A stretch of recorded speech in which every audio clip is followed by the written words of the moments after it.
Prince Harry and Meghan Markle's own biographer Omid Scobie has warned the public are already suffering with Sussex fatigue and are in danger of losing their most loyal supporters.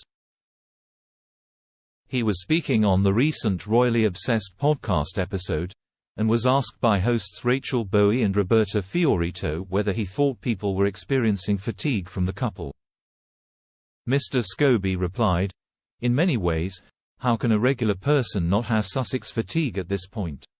I almost feel it's like my duty to follow it every step of the way, but I can understand how general members of the public have just had enough of hearing about the royal dramas in general. I sympathize with the Sussexes in some ways, because they're only now getting to join the story at this very late stage.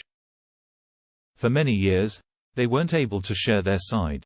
They watched others try and tell versions of it, or they sat back and watched things reported about them that they didn't agree with or didn't feel were a fair representation of themselves. So now they've come in with their versions of events, with their stories and the filling in the gaps that we didn't know about. But of course, it comes after years and years of coverage. So I think people are starting to get a little tired of the story in general."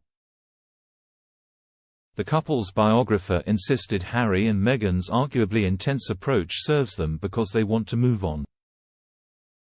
He said, "It's why their popularity polls go down and down, because ultimately they are making people feel uncomfortable with the things that they are talking about.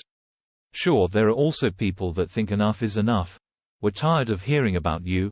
We've got Meghan and Harry fatigue. Stop whining."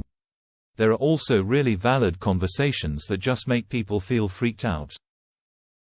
But he warned, "I do think that they're in a slightly risky spot where they need to be aware of the fact that this has to be the line drawn.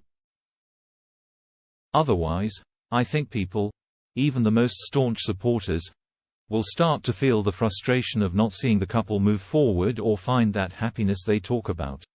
So I think that now is the time where they have to move forward as well.